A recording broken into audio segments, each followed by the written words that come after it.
So today, as I mentioned yesterday, today's our full first day on scene, and we have a lot to cover. In fact, we started the morning with a 2-hour meeting just to organize our investigative groups and walk through what we needed to accomplish today. Fortunately, the entire NTSB team has arrived. Like I said yesterday, we had significant delays with investigators getting here due to backups of TSA lines, and in fact I understand that this press conference had to move because the lines were actually wrapping around the building. But I do have a lot of investigative information to share today. First, as I mentioned yesterday, we were able to take possession of the cockpit voice recorder and the flight data recorder. That was at 9:57 a.m. Eastern Daylight Time. Our local investigator, had immediately began a trip down to our headquarters in Washington, D.C. to take the CVR and FDR to our labs for downloading and for analysis. We do have some preliminary information to share from the final 3 minutes from the cockpit voice recorder. And again, I just want to say it's preliminary and is subject to change, and for that I'm going to turn that piece over to Doug Brazee. Thank you, Madam Chairwoman.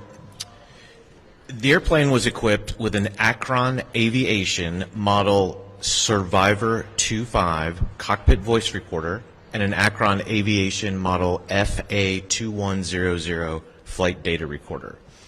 The cockpit voice recorder contained more than 25 hours of good quality audio across 4 separate channels.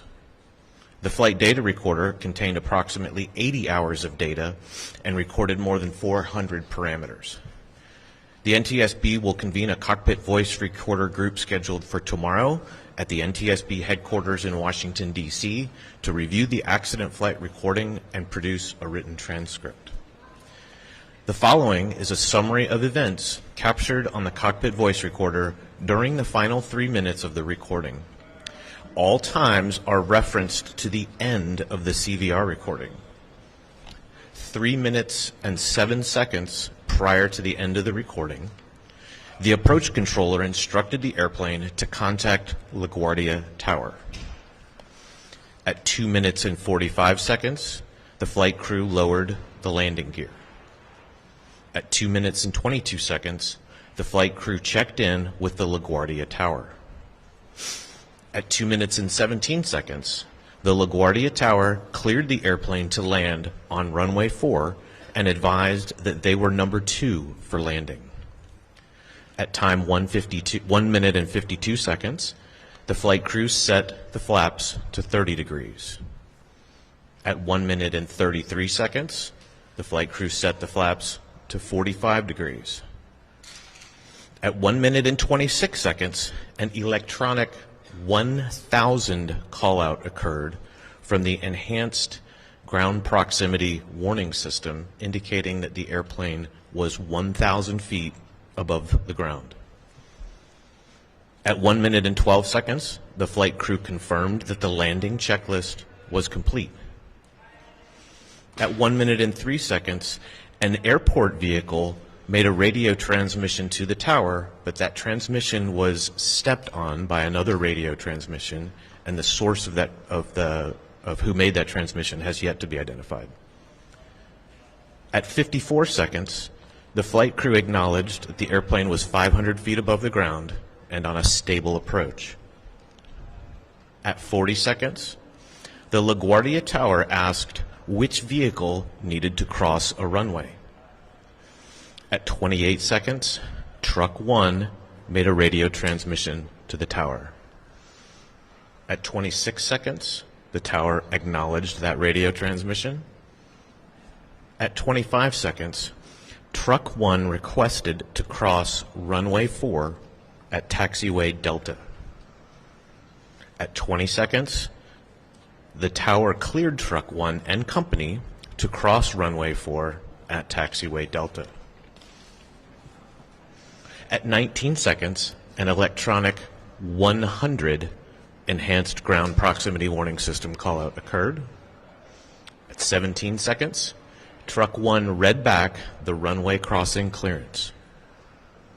At 14 seconds, an electronic 50 callout. At 12 seconds, an electronic 30 callout. And at that same time, the tower instructed a Frontier Airlines flight to hold position. At 11 seconds, an electronic 20 callout occurred. And at 10 seconds, an electronic 10 callout occurred. At 9 seconds, the tower instructed Truck 1 to stop. At 8 seconds, there was a sound consistent with the airplane's landing gear touching down on the runway. At 6 seconds, there was a pilot transfer of controls from one pilot to the other. And at 4 seconds, the tower again instructed Truck 1 to stop. At 0 seconds, the recording ended. Thank you, Madam Chairwoman. Mr. Brazy had mentioned that 6 seconds before the end of the recording, the pilot transferred controls. We do know that the first officer was flying and transferred control to the captain. With respect to aircraft rescue and firefighting operations, we will be developing a timeline of events. We do know that they were responding to a United Airlines flight 2384 at the gate, which had 2 aborted takeoffs, and the ARF, or the Aircraft Rescue and Firefighters, had received information that there were fumes or smoke or some sort of smell in the cabin, so they were en route to address that. Truck 1, which Mr. Brazy had mentioned, had collided with the aircraft. We do know that there were other vehicles behind Truck 1 which did not begin to cross the runway. We have seen varying information about how many vehicles, so we need to verify that information, and we'll provide it at a later time. Truck 1, however, did not have a transponder. With respect to air traffic control, we have seen different information about how many certified professional controllers were in the facility, and we need to verify that starting with interviews this afternoon. We'll begin to interview the local controller at 4 o'clock this afternoon. We do have logs, but there's also conflicting information, including dates and times on the logs. So now we have to go through that and rectify some of those inconsistencies. We do, however, know that there were 2 people in the cab, 2 people in the tower cab at the time of collision, the local controller and the controller in charge. Again, local controller and controller in charge. For those who may be watching and aren't familiar with aviation, the local controller manages active runways and the immediate airspace surrounding the airport. That local controller had signed on at 10:45, and the shift would have ended at 6:45 a.m. That doesn't mean that he was in position at 10:45, but that he had just signed in at 10:45 p.m. The controller in charge is responsible for safety of operations, all safety of operations. He had clocked in or signed in at 10:30 p.m., and that shift would have ended at 6:30 a.m. Again, that was signing in at 10:30 p.m. The controller in charge was also doing the duties of the clearance delivery position. The clearance delivery controller provides pilots with their departure clearance. It is not clear who was conducting the duties of the ground controller. We have conflicting information. We have some information saying it was the controller in charge. we have some information saying it was the local controller. The ground controller duties are that they manage all aircraft and vehicle movements on the taxiways, and that generally excludes active runways. So these two positions were combined into two positions. And what we do know is that that is in the standard operating procedures for LaGuardia. It's for the midnight shift. It's also common practice across the national airspace where you would have two controllers in the tower cab during the midnight shift. The midnight shift, as a reminder, is one that we have many times at the NTSB raised concerns about with respect to fatigue. Again, I do not know. We have no indication that was a factor here, but it is a shift that we have been focused on in past investigations. Now, we also know, as I had mentioned yesterday, that LaGuardia has ASDX. ASDX is a runway safety system which allows air traffic controllers to track surface movement of aircraft and vehicles. Yesterday I mentioned that we requested from FAA the ASD replay of the event. That is a replay of the display of information that would have been available in the tower cab. We also asked the Tech Center for the analysis of ASD. Their analysis shows that the ASDX system did not alert. The analysis, and I'm going to quote the analysis here. I will repeat it a second time. ASDX did not generate an alert due to the close proximity of vehicles merging and unmerging near the runway, resulting in the inability to create a track of high confidence. Again, the analysis is, quote, ASDX did not generate an alert due to the close proximity of vehicles merging and unmerging near the runway, resulting in the inability to create a track of high confidence. Now, I saw the replay, and there were two targets, so radar, because there's no transponder, you have radar. So two targets with radar returns on taxiway Delta. What it looks like on a replay are two blobs on taxiway Delta. We also don't see any of them go in front of the plane on the runway. We do also know from the replay that the runway status lights were functioning according to the replay, but we still have to verify that with tech ops from the FAA. Now, I do want to address one thing, which is reports of distraction. I have seen a number of reports from press about distraction, whether there was distraction among controllers. Look, I would caution pointing fingers at controllers and saying distraction was involved. This is a heavy workload environment. You had a United Airlines flight. We still have to determine what happened at shift change, which was around 10:30. We have to determine who else was in the tower and the facility and available at the time. We know that controller was still on duty for several minutes afterwards. Normally they would be relieved.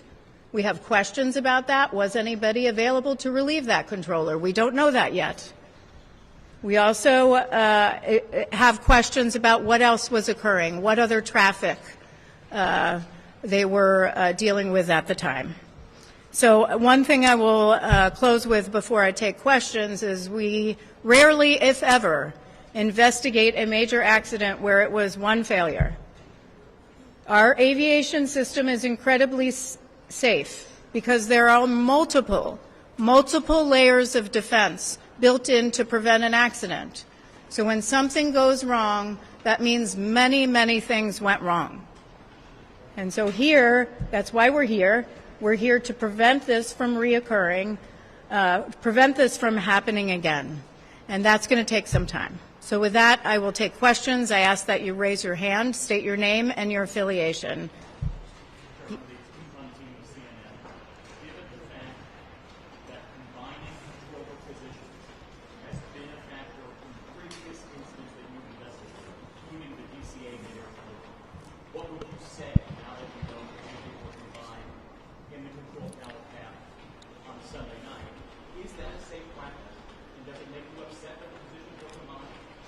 So there's a little bit of a difference in the question is on combining positions, because we saw the combining of positions in the mid-air collision that occurred near Ronald Reagan Washington National Airport about a year ago.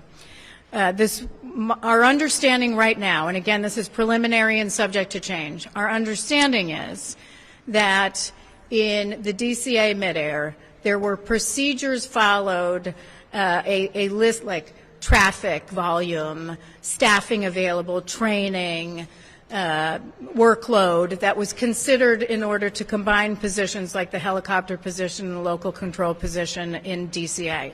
In this situation for the midnight shift, it is standard operating procedure that they only have two on duty, and those two perform the duties of other controllers. That is our understanding right now. However, we're going to further dig into that as part of our investigation. Certainly, I can tell you that our air traffic control team has stated this is a problem, that this is a concern for them for years, that they have had this concern for quite a long time. I can understand it's a concern, especially if there's a heavy workload.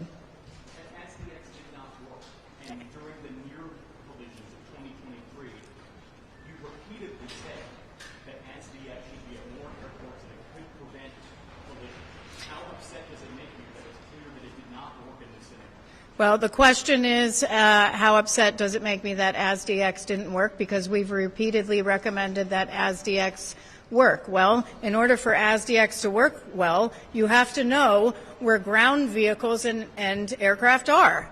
So in this case, that vehicle did not have a transponder. And it would have been helpful when you have a radar radar target. It does not provide you with the information that you need like it would for an aircraft as a controller. Yes. Jackson Brosco with the Lilies of Canada. Is there any indication from the voice reporters that the pilots saw the fire truck or where they were on the runway? Is there any indication from the CVR that the pilots saw the fire truck on the runway?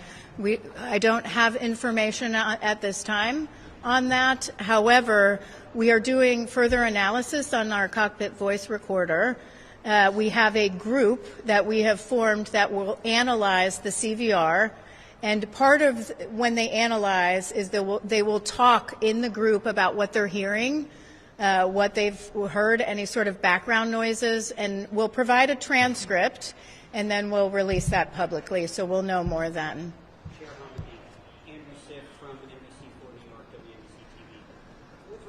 The midnight shift.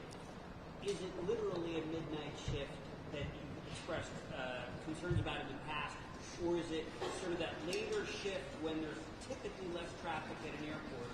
The reason I ask it is around this time, late at night on a Sunday night at LaGuardia, there's still lots of arrivals. To that degree, does that raise questions about the protocol and staffing here at this airport? Well, so the question is about the shift, and are we just concerned about that shift in the past, or would there be other shifts, and does it make sense to have two controllers in the cab with such a busy airport, and this be sort of standard operating procedures and common practice across the national airspace? I think I restated it accurately and have now forgotten what you asked me. But on your standard operating procedure, on the standard operating procedures, look, LaGuardia is 900 flights, I believe, per day. That's pretty substantial. It's not the same as other airspace or other airports across the national airspace. That's certainly something we will look at as part of this investigation. How that would that make sense? You know, why would that make sense at LaGuardia? We will. That is part of our analysis in this investigation. And what was the other one? Oh, on the mid shift, we have identified the mid shift generally as concern in other investigations, largely due to fatigue, because it spans that time frame at your circadian low during the day when you're most fatigued. Yes.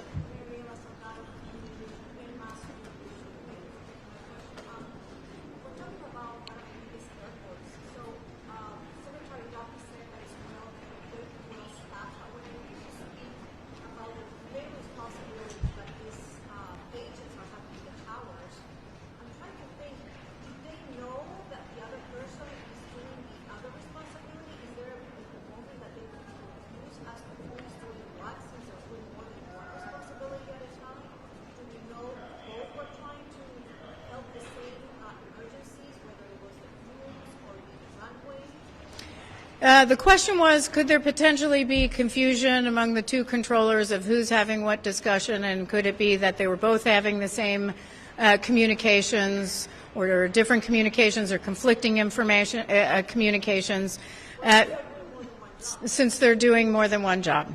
I can't answer that right now, because that's something we have to investigate as part of this accident scenario. Those are the exact types of questions that we'll ask when we interview the controllers, both the two that were in the cab at the time and the other controllers that may have been on duty, either and include previously or after that. One thing I want to do is come back to something that Pete asked about, which is controllers and the information they should have, and ASDX and our past recommendations. Controllers should have all the information and the tools to do their job. All the information they need. We've recommended ASDX, but you have to have information on the ground movements, or, whether that's aircraft or vehicles moving on the airport, in taxiways, on runways. They should have all the information. This is 2026. The Secretary talks about upgrading our air traffic control system. We have an old air traffic control system. This is why he talks about that. We need to upgrade, but we also need to improve safety across the airspace. It's not just air traffic control, it's safety all around. Yes? Chairperson, Matt Chase again from Newsday. I'm wondering, first, is it common for ground vehicles to have transponders? And second, what does it mean that a transmission was stepped on? Okay. With respect to transponders, the question is it common for ground vehicles to have transponders? I don't have the latest figures on that. I would suggest speaking with the Federal Aviation Administration on that, or you can contact Eric and we'll get back to you on numbers. Should they? That's something we'll determine as part of our investigation. I will tell you that not having a recommendation, yeah, they should. Even though we don't have a recommendation, air traffic controllers should know what's in, before them, whether it's on airport surface or in the airspace. They should have that information to ensure safety. Now, that's not an NTSB recommendation, so I want to be clear. But it could be. We don't know. And your other question on stepped on, the communication was stepped on, it means it may have been a mic key or some sort of interference or interruption of the transmission. Because somebody else on the other, why would that be significant? He was asking the question on what does stepped on mean with respect to communications. That would be significant because that would mean that somebody may not hear the other part of that communication. Yes, sir? No. Oh, go ahead. Does the data recorder give any indication that the pilots made any attempt at evasive action? And you're probably asking about the flight data recorder. We don't have information, the download from the flight data recorder yet. That group, I believe, is getting together today to start going through the data. We do have good data, but they're going to start looking at it today, and we'll provide further information down the line. You and then you. Similar to that question, Dave Schwimmer, New York Times. Was there any evidence that the truck tried to swerve or brake crossing the runway? I'm sorry, I didn't hear you. Can I confirm the names of the pilots who passed away? No, I would refer you to the New York City Chief Medical Examiner. We don't confirm any fatalities, injuries, or names. And your other question? With respect to the truck, did the truck turn and brake? I've probably seen the same CCTV video that you have. We have to do some further investigation on that, including interviews of both firefighters that were on board. And right here.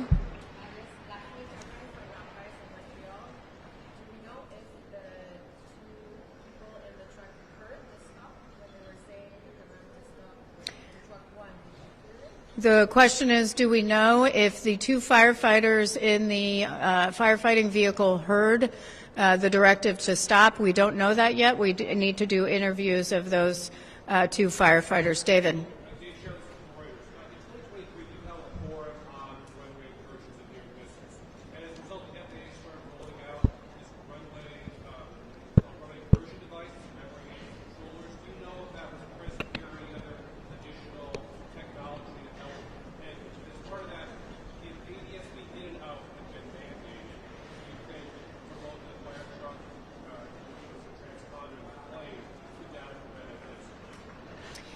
The first question on other technology that would have been available to alert to the controllers, I don't have that to provide at this time. Our investigators have to begin their analysis. Again, this is our first full day on scene, and we're not even through the day, but we will have more information on what types of technology have been available to them.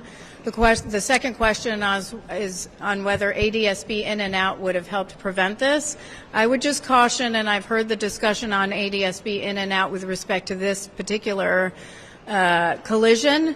It happened very quickly. And we need to match up times. We need to look at visibility with respect to the airplane coming in and look at the movement and visibility of those in the truck. So we can't say at this time whether that would have made a difference or not.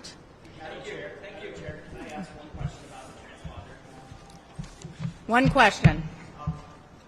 Any indication as to why Truck 1 did not have a transponder when other trucks did? And let me clarify. The question is on transponder on that truck. We have no indication there were transponders on any of the trucks. But there are transponders on other trucks at other airports, across the nation. In this case, they did not have transponders. Thank you.